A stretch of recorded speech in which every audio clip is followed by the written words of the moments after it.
মসজিদ নিয়ে আজকে কবে আপনারা মুখ খুলছেন? আজকে মুখ খুললেন। আমরা শুরু হওয়ার আগেই বলেছিলাম এইভাবে যে মা আয়েশা রাদিয়াল্লাহু তাআলা আনহার নামে মসজিদ করুন, মা খাদিজাতুল কুবরার নামে মসজিদ করুন, মসজিদে নবাবী করুন। এগুলা পরামর্শ করা ভালো।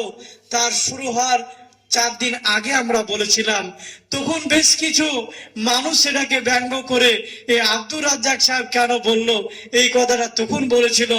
এখন আবারও দেখছি তারা বা সেই বিভেদ ভিতরে বেশ কিছুদিন আগে মুফতি নাজমুল সাহেবকে তারা এই যে গালিগুলোজ করছে। একটা মানুষকে এই যে মারবো ধরবো এই করবো, আরে ভাই কোনো কিছু হলে একটা বসে পরামর্শ করতে হয়। কেন এরকম আলেমদেরকে না আপনারা চিনিমিনি খেলবেন?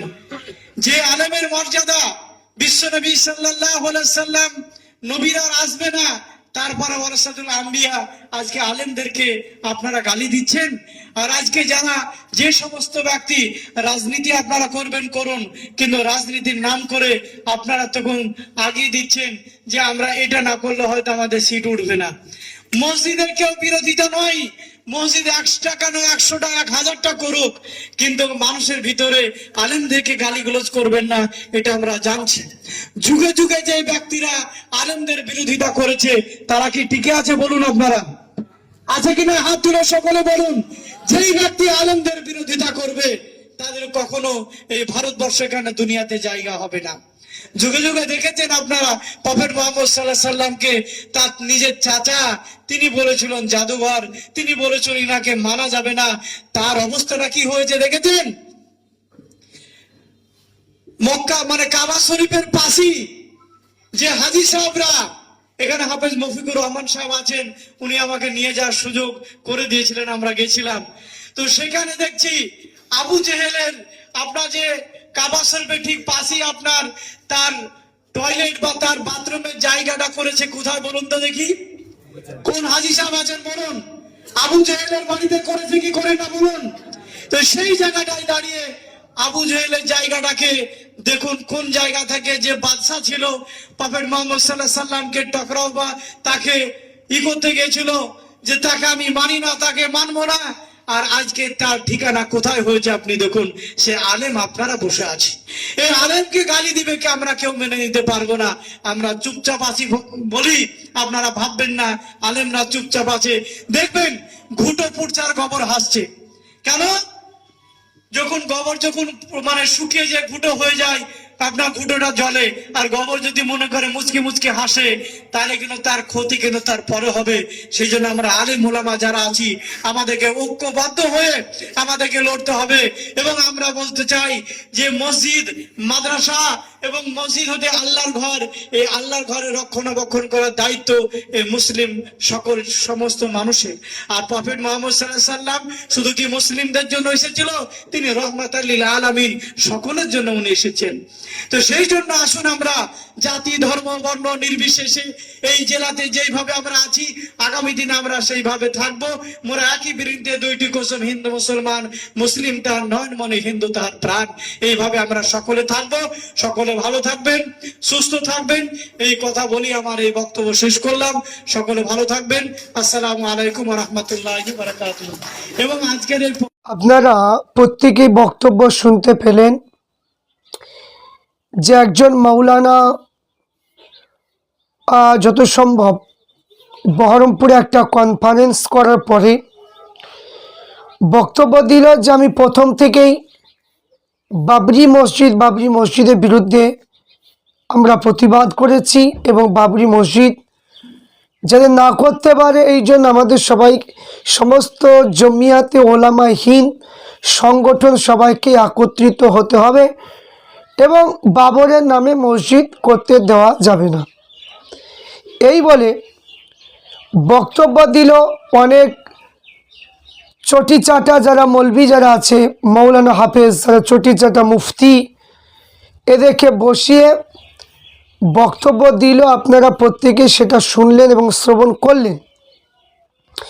তো প্রত্যেককে বলবো যে ভিডিওটা বেশি শেয়ার লাইক অবশ্যই করবেন। আমি আপনাদের কাছে একটা কথা আমি বলতে চাই যে বাবরি মসজিদ করার জন্য হুমায়ুন কবির মহাশয় যে তিনি নিয়াত করেছিলেন 1 বছর আগে। তো তিনি যে তারিখ যে ডেট অনুযায়ী কাজ করবে বলেছে সেই অনুযায়ী কাজ শুরু হয়ে গেছে। তো আমরা দেখলাম মানুষ অনেক যে যেমন পেরেছে, ইট থেকে শুরু করে সিমেন্ট থেকে শুরু করে শিক টাকা পয়সা থেকে শুরু করে অনেকে দিচ্ছে এবং আরও টাকা দরকার। 80 কোটি টাকার কাজ, 80 কোটি টাকা এই রমজান মাসে মসজিদকে দান করলে 70 গুণ বেশি সওয়াব পাওয়া যাবে। তাই বাবরি মসজিদে আপনারা এই রমজান মাসে বেশি বেশি দান করার চেষ্টা করবেন, কারণ রমজান মাসে বিশাল দানের ফজিলতটা বেশি আছে।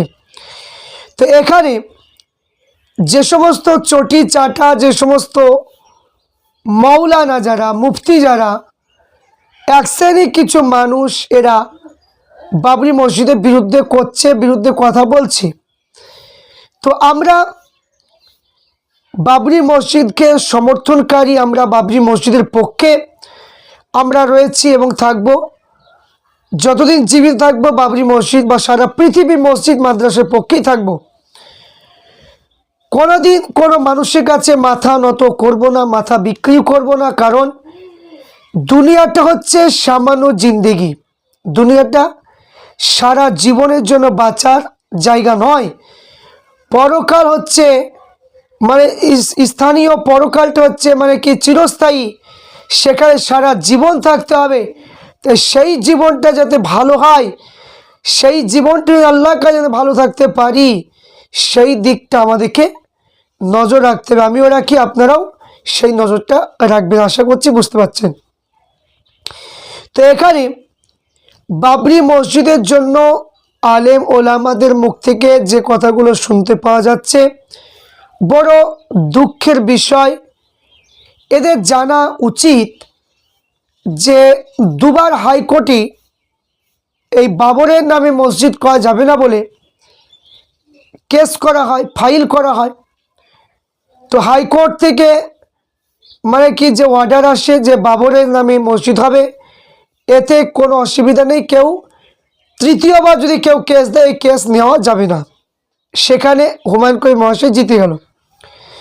তৃতীয়বার একজন মুসলমান, একজন জাহেল, মসজিদের বিরোধী একজন ব্যক্তি সুপ্রিম কোর্ট, সবচাইতে উচ্চ যে আদালত, সুপ্রিম কোর্টে কেস করেছিল। সেই সুপ্রিম কোর্টে আমরা দেখলাম, সেই সুপ্রিম কোর্টেও কিন্তু এটা কোনো হস্তক্ষেপ করলেন না। যে বাবরের নামে মসজিদ হবে নিজের জায়গায় নিজের টাকায়, তো সেখানেও হুমায়ুন কবির মহাশয়ের প্রতি রায়টা হয়েছে। তো এখানে অযোধ্যার যে ঘটনা আর এখানকার ঘটনা, আসমান জমিন পার্থক্য রয়েছে।